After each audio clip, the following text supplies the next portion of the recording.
Hoy vamos a analizar en la palabra de Dios, o vamos a buscar una enseñanza acerca de cómo debemos lograr nosotros fortaleza espiritual. Y en ese sentido, la palabra de Dios nos enseña la necesidad de ser espiritualmente fuerte. Y espiritualmente fuerte significa solidez, significa perseverancia, significa firmeza. Cuando las aguas bajan calmas, como cuando las aguas bajan turbulentas. Significa estar siempre presto, siempre listos para el servicio a Dios.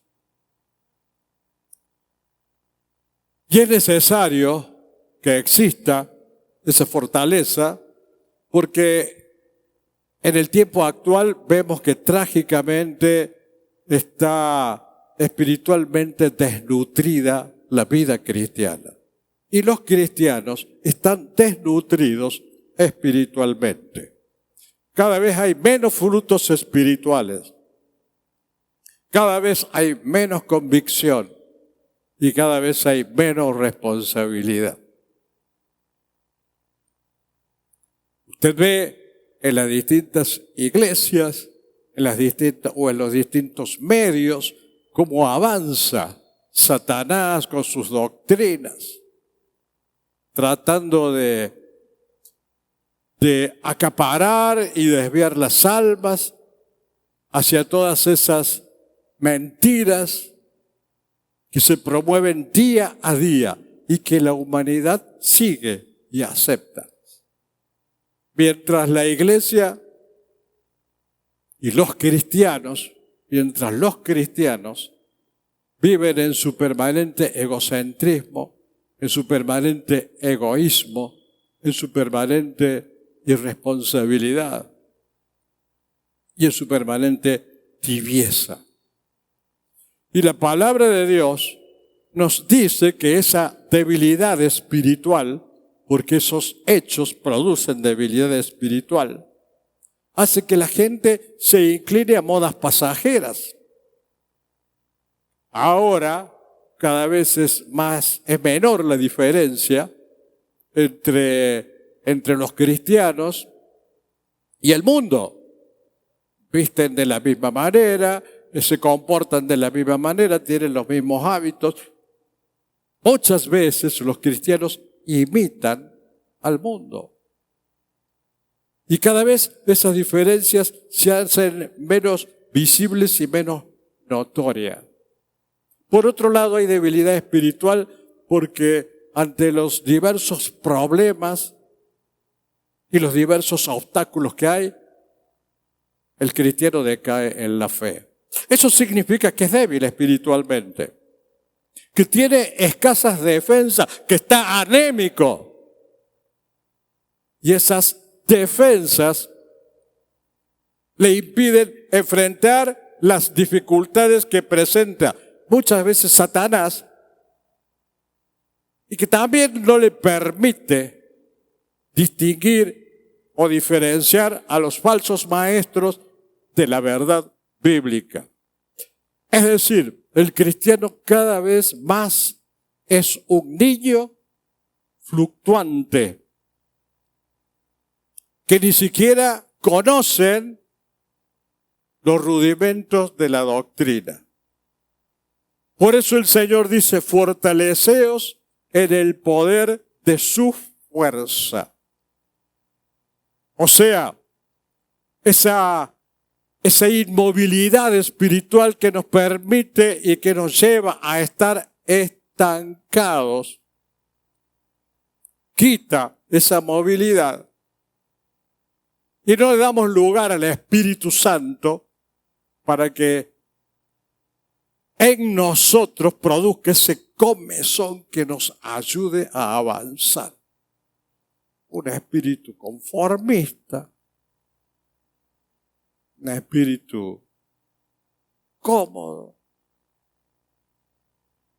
un espíritu flojo, espiritualmente flojo. Entonces, vamos a ver cuáles son los mandatos de Dios para lograr fortaleza espiritual. El primero de ellos, esforzate. Requiere esfuerzo, como todas las cosas de la vida. Para vivir es necesario el esfuerzo. Segunda Timoteo 2:1 dice, tú pues, hijo mío, esfuérzate. Pero no en tus fuerzas, no en tus capacidades. Esfuérzate en la gracia que es en Cristo Jesús. Significa acercarse a Dios, significa tener comunión con Dios. Estar cerca de Él. Y en ese poder de Él, en su gracia, Él nos da la posibilidad de fortalecernos con su ayuda, de fortalecernos en Él.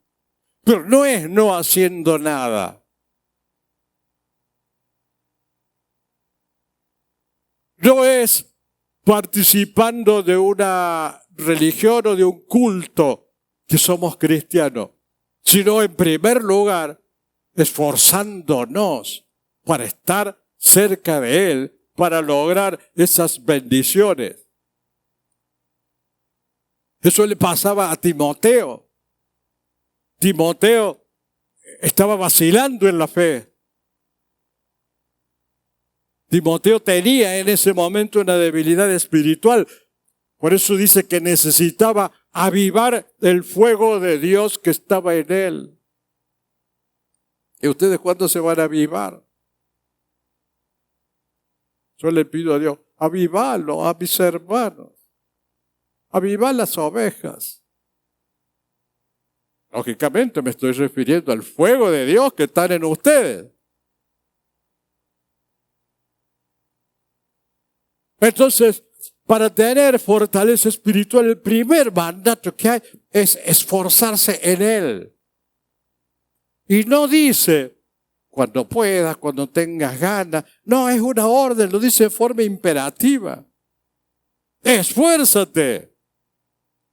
O sea que no solo es necesario tener los recursos que Dios te da, el poder que Dios te da, la ayuda que Dios te da, y haber sido llamados por Dios. No solo es necesario eso, sino también usarlo fielmente con el poder de Dios.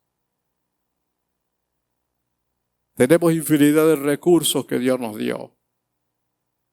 Dios nos dio fortaleza, Dios nos dio paz, nos dio gozo, nos dio la posibilidad de, si seguimos a Él, tener fruto, producir fruto, de testificar su nombre. Un montón de recursos. Nos dio el Evangelio, nos dio la palabra. Un montón de recursos nos da su poder, nos da su fuerza. Un montón de recursos nos da su sabiduría. Un montón de recursos. Pero no los aplicamos. No los aplicamos porque estamos en la nuestra. El segundo requisito es que todos tenemos que ser maestros. Segunda Timoteo 2:2 dice, lo que has oído de mí ante muchos testigos, esto encarga a hombres fieles, que sean idóneos para enseñar también a otros. Un cristiano siempre se tiene que preparar para enseñar la palabra de Dios a otros.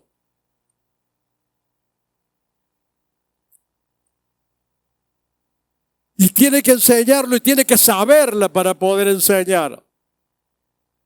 Porque un maestro enseña a un cristiano, este a su vez enseña a otro y luego a otro más. Y así se va haciendo todo ese proceso que se transmite de generación en generación. Para que se difunda la palabra de Dios. para que se haga conocer a Jesús. Tu responsabilidad no es solamente calentar silla cuando vienes al culto. Tu responsabilidad es aprender y comprender la palabra de Dios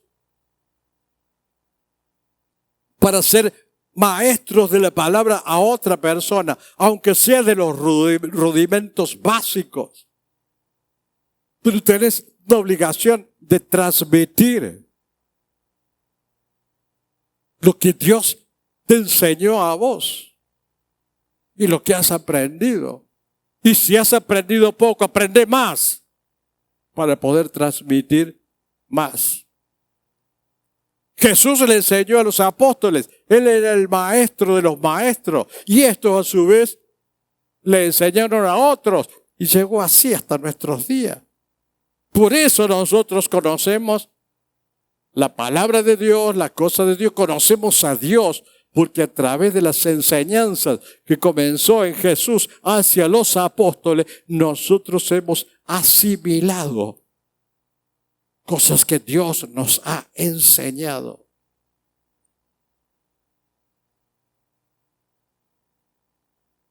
Entonces, tenemos que no ser solamente pasivos, asistentes a un culto, sino constituirnos en maestro, porque el cristianismo es un eslabón viviente.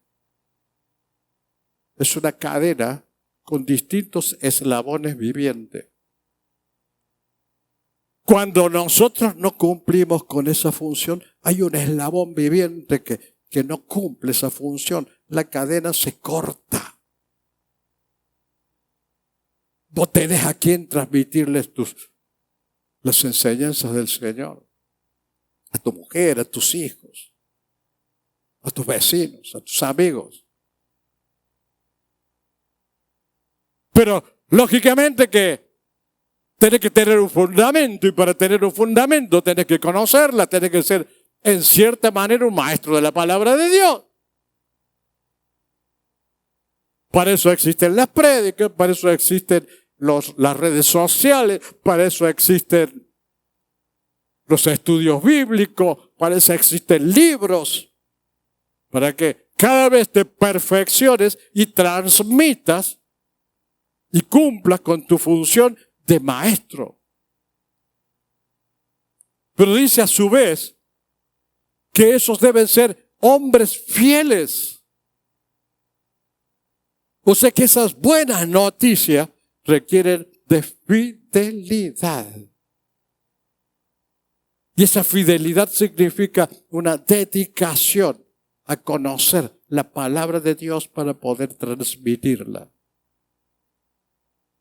Bueno, pero es que es difícil, es complicada. Mira, es una síntesis. Es una cosa muy breve de lo que Dios piensa.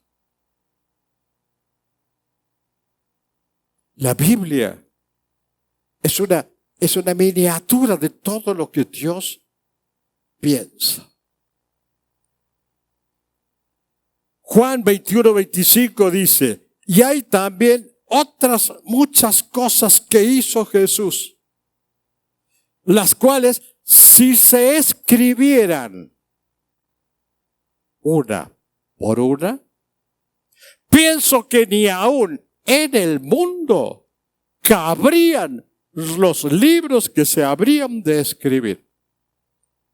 O sea que si Dios escribiera todo lo que Él sabe y todo lo que hizo Jesús, no existiría o no alcanzaría el mundo para guardar todos los libros que se podrían escribir.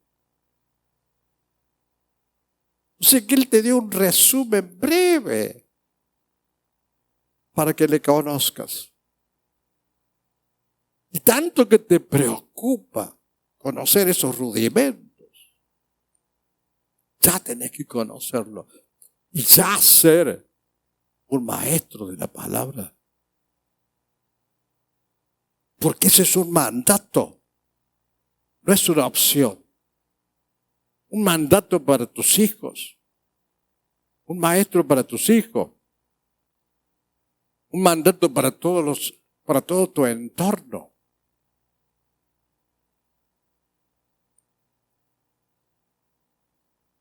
Hechos 1 dice que estas son cosas que Jesús comenzó a hacer y a enseñar.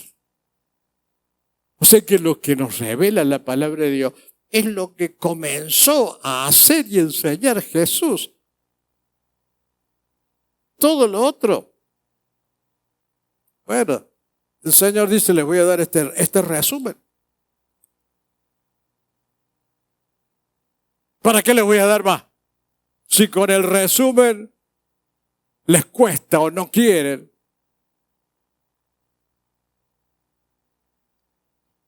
Y dice que Timoteo tenía que encargar a otros esa difusión del Evangelio. Yo se lo estoy encargando a ustedes para que no seamos un eslabón roto de la cadena. Ahora, ese encargo es para hombres fieles, que sean idóneos, es decir, capacitados para enseñar también a otros. O sea que te capacites no es una opción. Bueno, es que yo no quiero ir a estudiar la Biblia porque me quiero ir a dormir. Bueno, anda a dormir. Si estás durmiendo toda la vida, sigue durmiendo.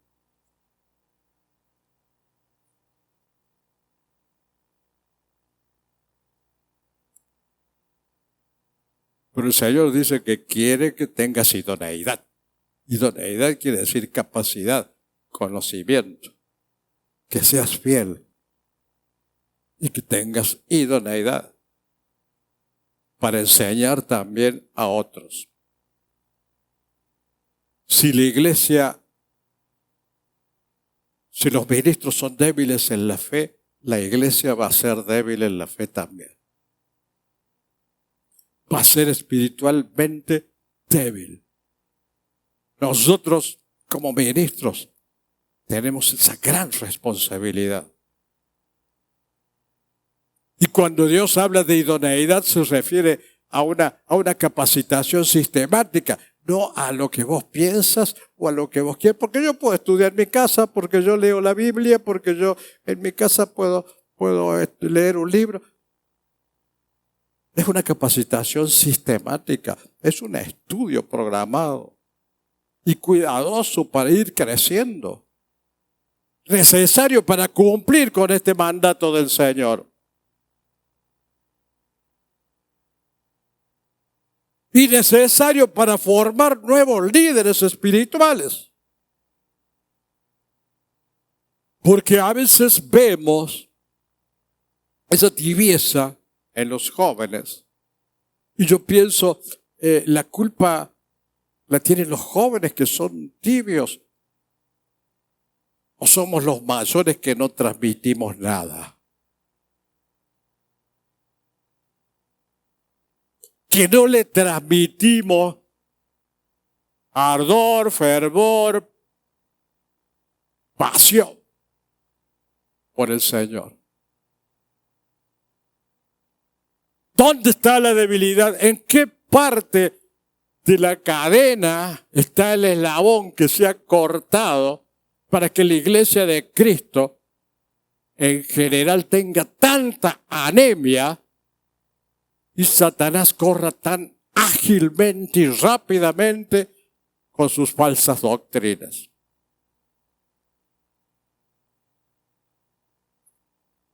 En algo no se cumple. Y esta es una necesidad no solo para los que sirven al Señor, sino es un mandato también para todos los creyentes. Todo cristiano debe ser un maestro de la palabra. Todo cristiano debe aprender y profundizar en la palabra. No si tiene gana. Es una orden que el Dios da. El tercer requisito es ser soldado.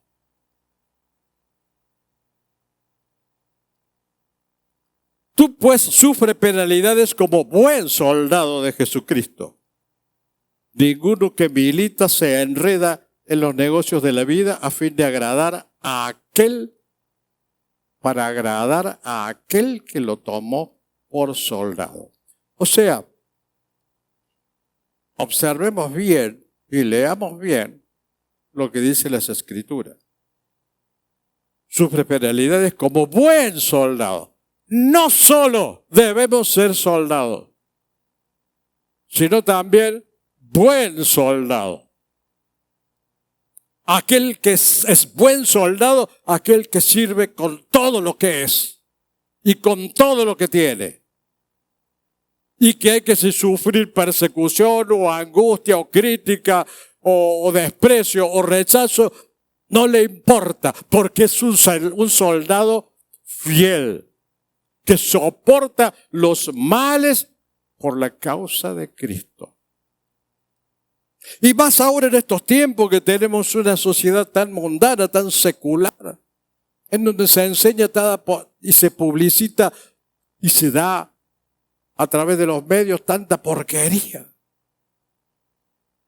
Y sí, el cristiano es rechazado, es marginado, es subestimado. Y entonces, ¿qué hacemos nosotros para no sufrir esa subestimación? ¿Nos parecemos a ellos? No.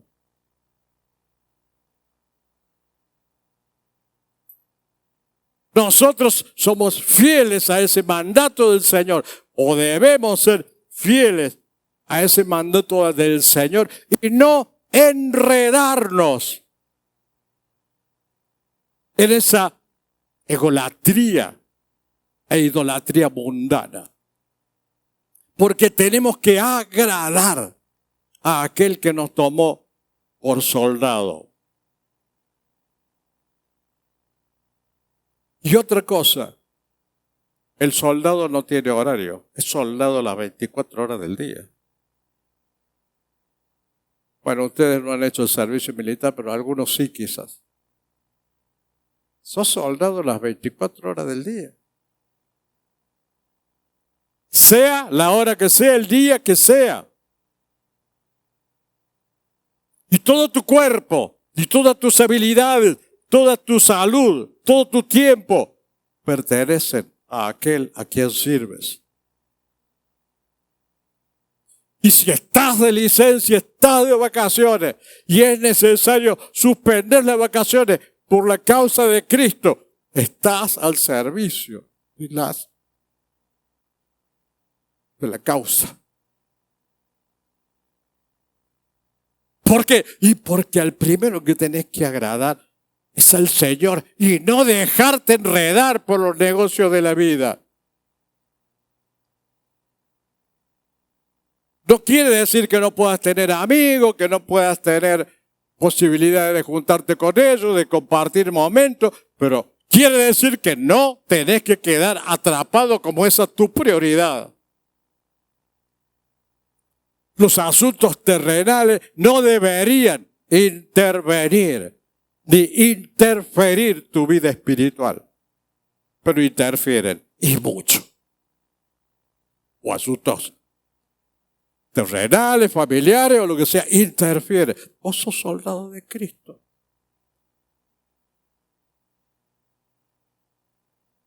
Bueno,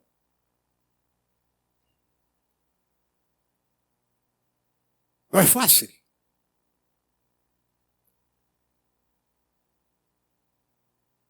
Y sí, no es fácil. El Señor mismo lo reconoció, que Él no tenía dónde recostar la cabeza. Uno de sus discípulos, déjame que primero vaya, y le dijo, y entierre a mi padre.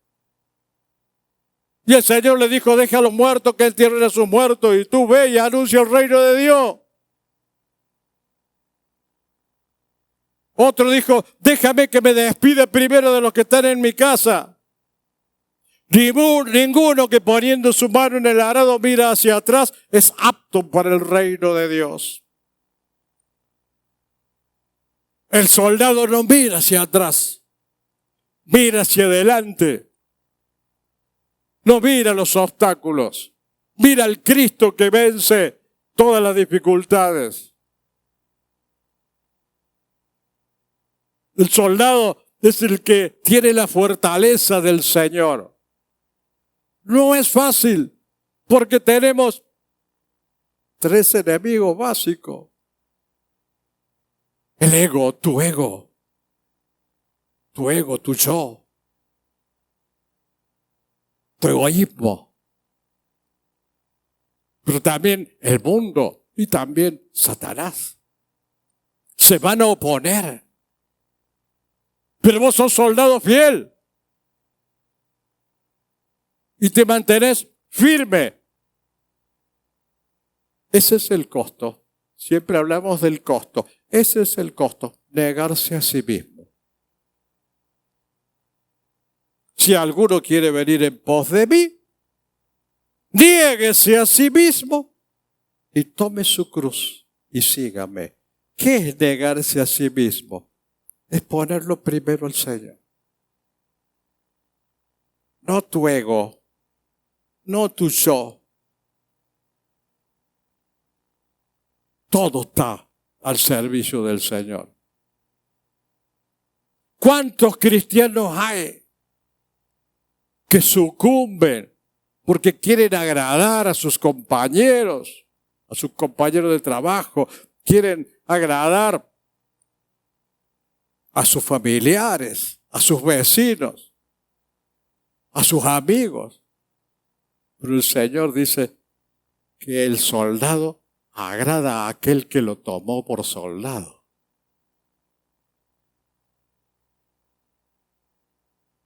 Y muchos ministros también caen en la trampa de querer agradar a la gente. ¿Cuántos predicadores hay que predican para agradar a la gente? Y no las cosas que el Señor nos manda a que prediquemos.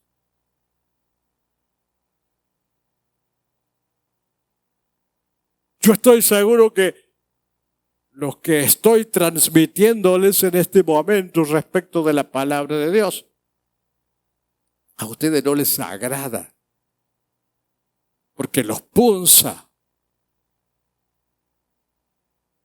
porque los atraviesa. Pero es que esa es la misión de un predicador, utilizar la espada de doble filo.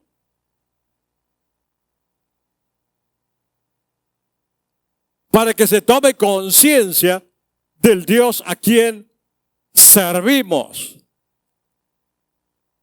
Porque el Señor mismo dice, si todavía agradare a los hombres, no sería siervo de Cristo. Si yo les tengo que agradar a ustedes, no voy a ser siervo de Cristo, voy a ser siervo de ustedes.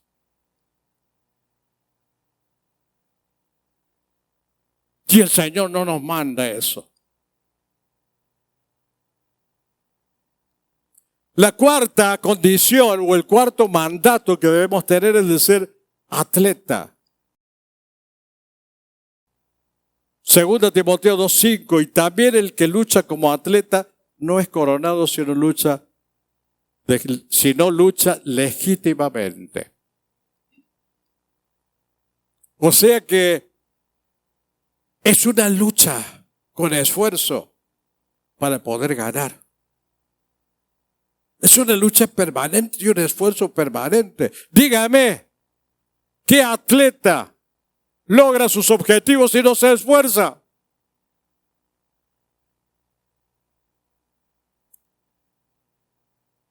¿Cuánto tiempo? ¿Cuántos meses? ¿Cuántos años le dedican a la preparación para ejercer su función como atleta? Y el cristiano debe ser igual.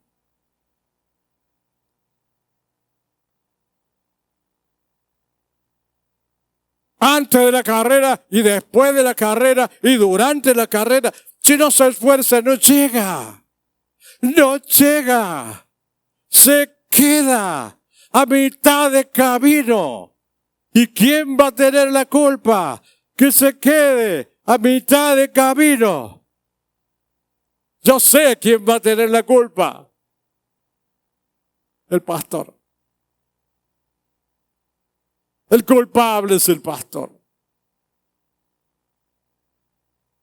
Pero si te quedaste a mitad de camino, es porque no te esforzaste. Ni tuviste responsabilidad, ni te dedicaste. Ni antes, ni después, ni durante. El que es atleta, de verdad, gana siempre o llega siempre, aun cuando no tenga capacidad. Llega por persistencia, porque tiene preparación, capacitación, dedicación, esfuerzo, y persiste, y persiste, y persiste. Y una vez no se llega, otra vez no se llega, pero después se llega. Y el Señor nos dice, tenés que ser como los atletas. Ahora, nuestra competencia no es contra otros cristianos, es contra el ego. Es contra nuestra naturaleza carnal. Es contra el mundo, es contra Satanás, contra los servidores de Satanás. Es proseguir a la meta, al premio del supremo llamamiento de Dios en Cristo Jesús. Pero dice algo más, que debe luchar legítimamente, es decir, el cristiano debe ser como un atleta, pero debe luchar legítimamente. ¿Y cómo lucha legítimamente? Tiene que ser un nacido de nuevo. Tiene que ser fiel en la obediencia. Tiene que tener negación propia y oración. Tiene que vivir según las normas divinas. Tiene que tener dedicación, esfuerzo, responsabilidad. Tiene que tener constancia y disciplina espiritual.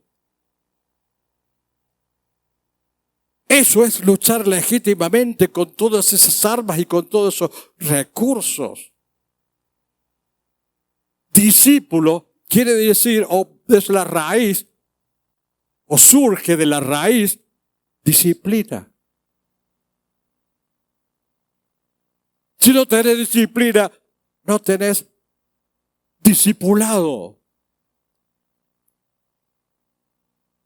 El que lucha legítimamente controla sus afectos, controla sus emociones. No es que no tenga afectos ni emociones, lo sabe controlar, controla sus prioridades, controla sus objetivos.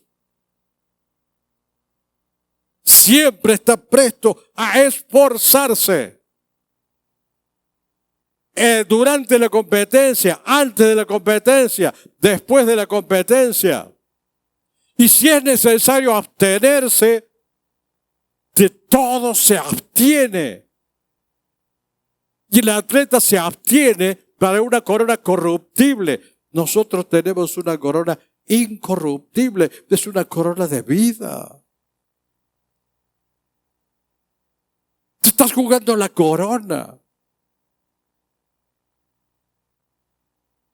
¿Has tomado conciencia de eso? La quinta condición que debe tener un cristiano es ser labrador o ser como el labrador. Segunda Timoteo 2:6, el labrador para participar de los frutos debe trabajar primero.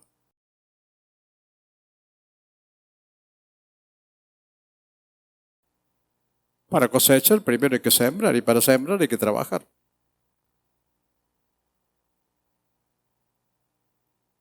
Antes, en el Nuevo Testamento muchas veces el pago era en función de lo que se producía con la cosecha. Bueno, vos has cosechado tanto, te damos tanto de lo que cosechaste. El que no cosechaba, o el que no sembraba y no trabajaba, no cosechaba. Y si no cosechaba, se moría de hambre. Para participar de los frutos, hay que trabajar primero. Si no, sos un zángano que vive del trabajo de los demás, del esfuerzo de los demás. Entonces, tenemos que ser un maestro, significa que tenés una recompensa, la de enriquecer a otros para que conozcan a Cristo. Un soldado tiene la recompensa de poder agradar a aquel que le tomó por soldado. El atleta tiene el trofeo como recompensa. Y el labrador tiene también su recompensa. Participa de los frutos. Y un labrador, ¿qué quiere decir con esa comparación el Señor? Un labrador comienza temprano a sembrar y termina tarde.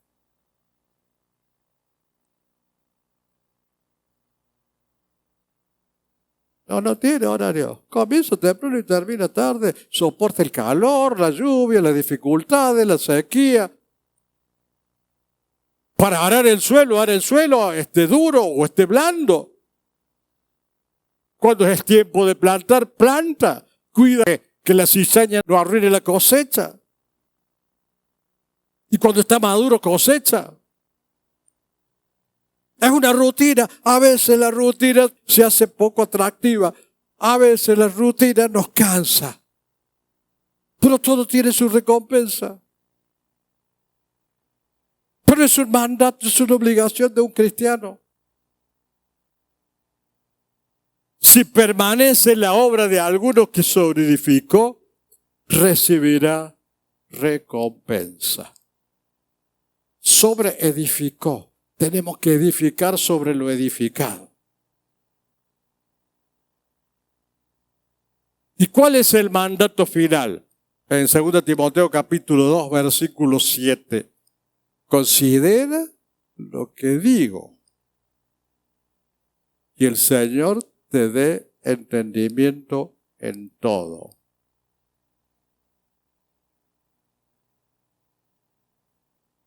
Ojo. Considera lo que digo. Quiere decir, analiza lo que dije. Reflexiona sobre lo que dije. Toma conocimiento y comprensión de lo que dije, porque por algo te lo dije. Así le decía a Timoteo. Considera. No si querés, si tenés ganas. Considera lo que te he dicho. En forma imperativa, no es un consejo. Entonces, un cristiano reúne las condiciones de todas esas situaciones. Se esfuerza, es maestro. Todas las condiciones que tiene que reunir un atleta también la tiene que reunir un cristiano, la de un labrador. Eso permite que seas fuerte espiritualmente. Como verás, no se espera sentado en una reposera. La fortaleza espiritual no se espera cómodamente tomando mate. Se logra con dedicación, con entrega, con compromiso. Postergando cosas que vos no quieres postergar y que tenés que postergar. Como las postergamos todos. Los que queremos servir bien y agradar a nuestro Señor.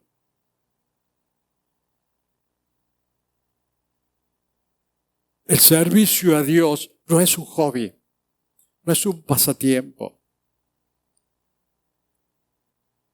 El cristianismo no es un entretenimiento. ¿Qué hago? ¿Voy al cine? ¿Voy a la cancha? ¿Voy al circo? ¿O voy a la iglesia?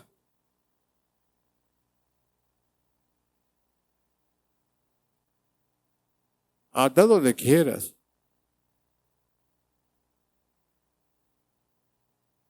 Pero recuerda una cosa. El cristianismo es Cristo en tu vida. El cristianismo es servicio responsable y comprensible a Dios.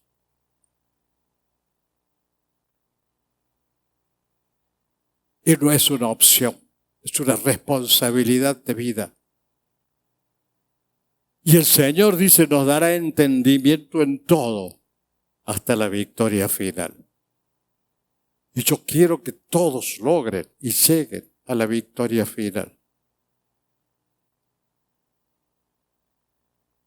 Por eso, quiero que le dé entendimiento para que valoren el regalo que hemos recibido de Dios, de tener esperanza de vivir eternamente con Él. Es un regalo precioso que un porcentaje muy pequeño de los habitantes del mundo lo tienen. El Señor nos separó del mundo justamente para eso, para que hagamos conocer las buenas nuevas y para que hagamos y demos todo lo que tenemos y todo lo que somos para el servicio de su gloria.